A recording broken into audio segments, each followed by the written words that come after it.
Hey everybody, it's Savannah Taylor, the Gardenista, your kitchen garden coach. And today we're going to play a little game about who are the friends of our garden and who are the foes of our garden.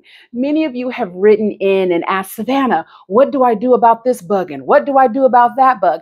And I've had to inform some of you that some of the things that you think are foes are actually friends. So we're going to go over all of that today and have a little fun. Now, each time you guys wrote in, I did write down which things came up the most. So if I don't mention yours, just go ahead and put it down below. But I did try to catch, I think, most of the ones that popped up the most. I wrote it down right here. Okay.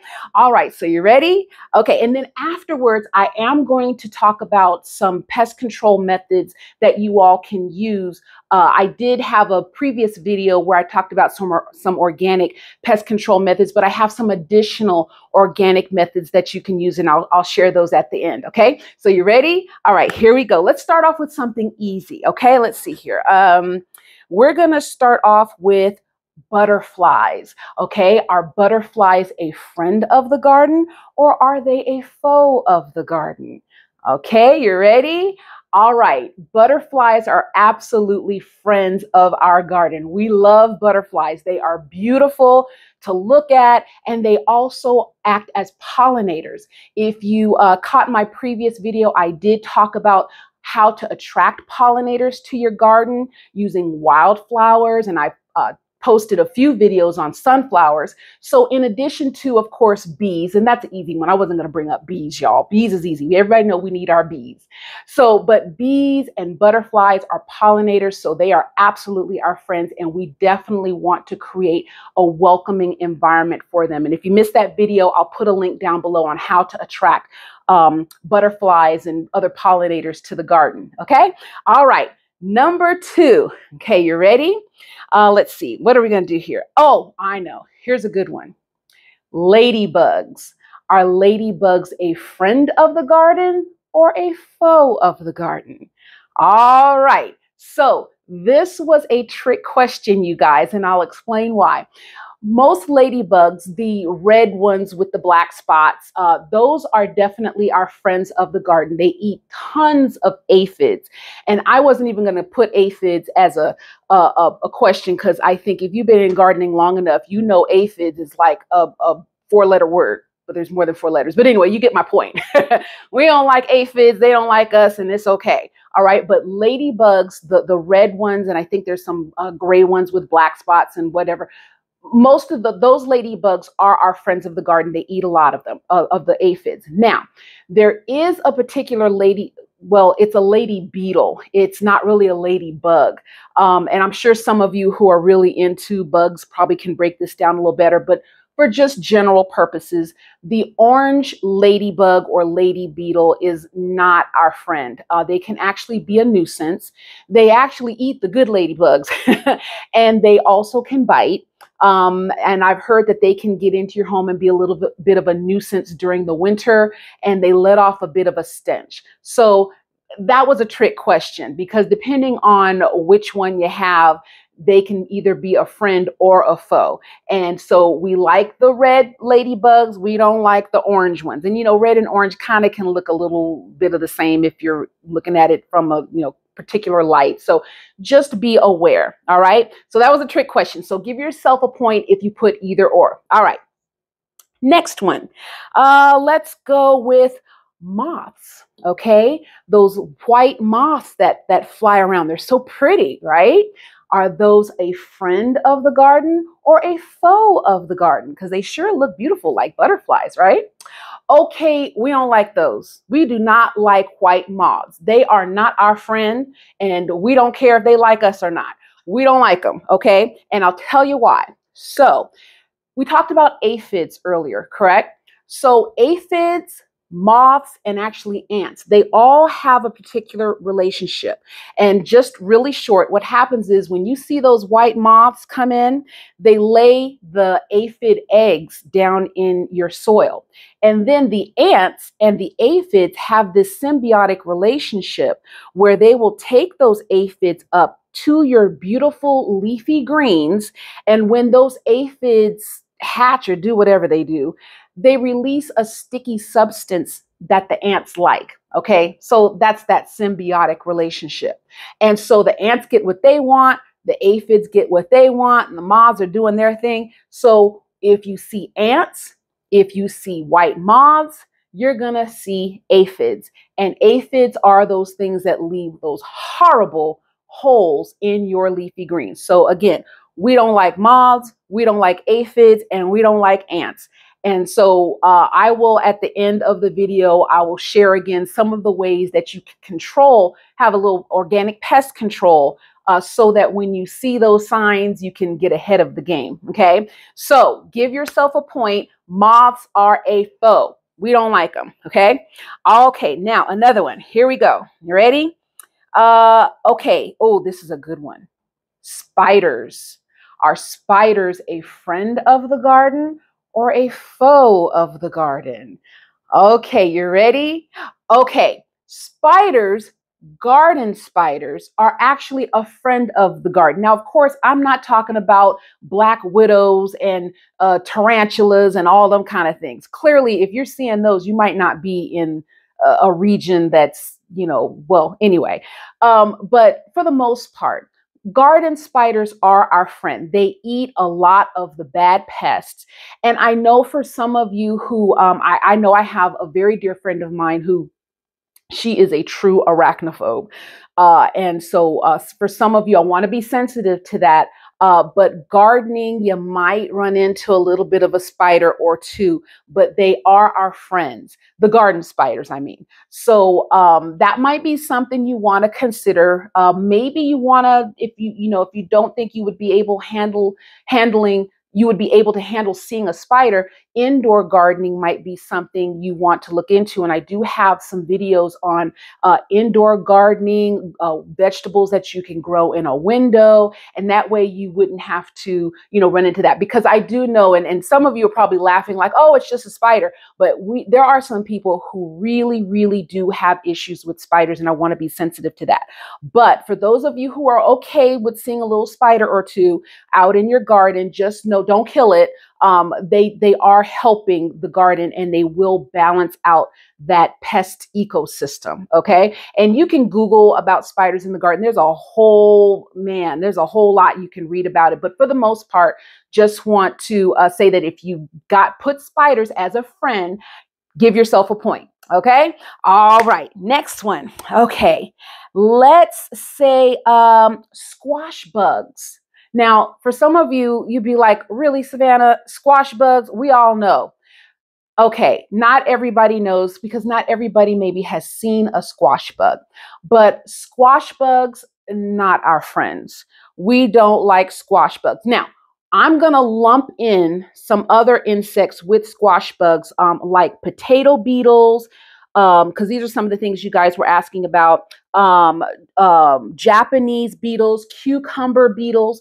So for the most part, if it says beetles, most beetles, not all, are not our friend in the garden. They are very destructive. We don't like them. They're also very disturbing to look at. I will absolutely agree with you there.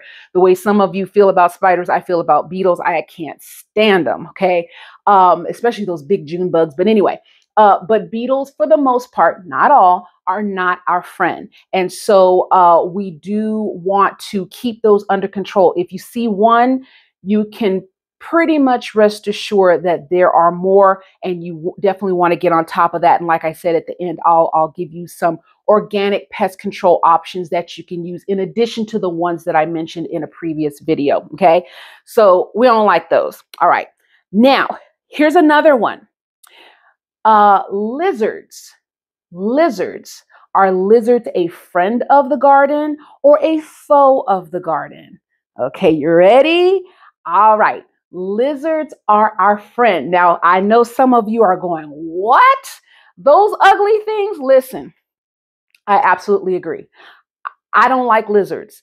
I don't like snake. I don't like reptiles. Okay. And in fact, I'll give you a little story. I called our exterminator and I asked our exterminator, because I saw last season, I was seeing lizards everywhere. And I'm like, what is happening? Do we need to move? Right? So I called the exterminator and they informed me that they didn't have anything because lizards actually help get rid of pests. And then that did kind of help me mentally adjust my thinking on when I see lizards. Because for the most part, lizards don't really bother. You know, it's not like they jump on you or anything. I hope you guys aren't experiencing lizards jumping on you, because if you are, then that's a whole other issue. Might have to do another video on that. But for the most part, they do eat, a lot of the bad bugs and mosquitoes and all kind of things. So lizards are a good thing. Now, here's the other great thing about lizards, where if you don't like them, this might also help you be a little bit more tolerant of them.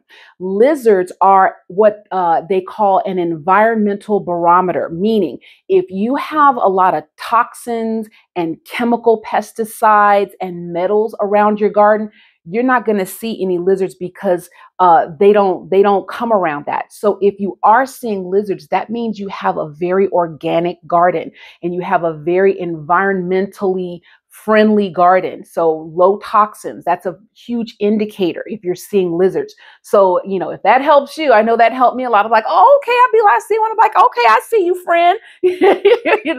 Okay. So lizards are definitely a friend of the garden. Okay, next one. Let's see. Let's go with dragonflies. And this will be our last one. This is our last one. Dragonflies. Are dragonflies a friend of the garden or a foe of the garden? All right, you ready? Okay. Dragonflies are actually a friend. I tricked you there. Dragonflies are a friend of the garden. Now, I know that some of you might live in a part of the country that doesn't really get a lot of dragonflies. So from what I was reading, you get a lot of dragonflies if you live near water, like creeks and brooks and things like that. So if you live in an area like that and you see dragonflies, yay, congratulations. They are very beneficial. And I wrote down they eat flies, mosquitoes, and all kinds of flying insects. So with mosquito season on the rise, we like dragonflies. And if I see one, I'm going, yay. I don't think I'll see a dragonfly here in California, though. I don't know. It might be a little too dry. But there you go. Okay. Dragonflies are absolutely our friends of the garden. Okay. So add up your points and comment down below how you scored. And let's just share, who knows what, when, just to have a little fun. Okay. Now, I promised I would share with you some other organic pest control things that you can use in your garden. Now, again, I'll put a link down below of the organic pesticides that I mentioned previously, but here's 3 more that you can use. So my favorite go-to is BT Thurcide. BT Thurcide is the absolute enemy of caterpillars. We don't like caterpillars. They might be fun to read about in little children's books, but they are not fun to have in your garden. So when you see caterpillars, you want to use BT Thurcide. It is organic. It is safe for us. It is safe for our plants, but it is deadly to caterpillars. And that's what we want. I believe it also works on hornworms, those disturbing monsters that can get in your tomato plants. Okay. So BT Thurcide. Okay. That's one. Another one that you can use is, and I always kind of struggle with pronouncing this, so y'all help me out. Diatomacious Earth. Okay. It's wonderful. Okay. Now, I have not had a reason to use that yet, but I do keep some around just in case. And Diatomacious Earth is, I believe it's like ground up fossil shells that are very sharp, and they work really well on hard shelled insects. What they do is they dry it out and they sap all the oil out of them, and it's made of microscopic little sharp things that just rip them up to shreds. So Diatomacious Earth, if you there's an applicator you can use. You powder down onto your plants. If you see caterpillars, or if you see those holes, you powder it on there, and they die immediately. They'll shrivel up and just kind of die right there. I think it also works on worms and so forth. I don't know. I'm not sure about that, but I do know it works on hard shelled insects. Okay. And you can Google more about that, but that's another great organic pest control thing that you can use. The last thing, this one is very popular. It's not my personal preference. I think it's a little too harsh, but it is still organic, and that is neem oil. Now, some of you have, I know you probably use neem oil. I know it's very popular to use on house plants. Now, when I used neem oil, it kind of killed my plants, and I don't know if I maybe used too much, but it seemed like no matter how little or how much I used, I didn't get the result that I wanted. It took the insects and my plant out.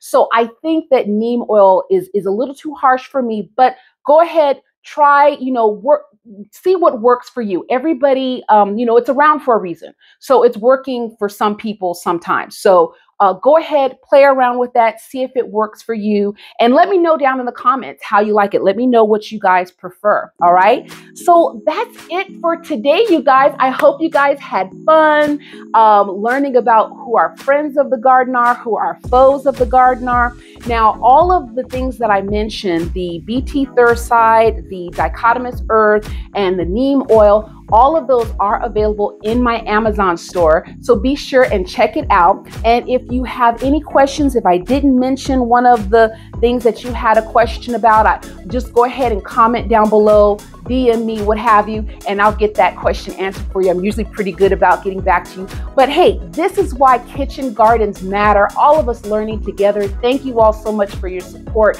And I will see you again next time when we grow something else. All right, bye.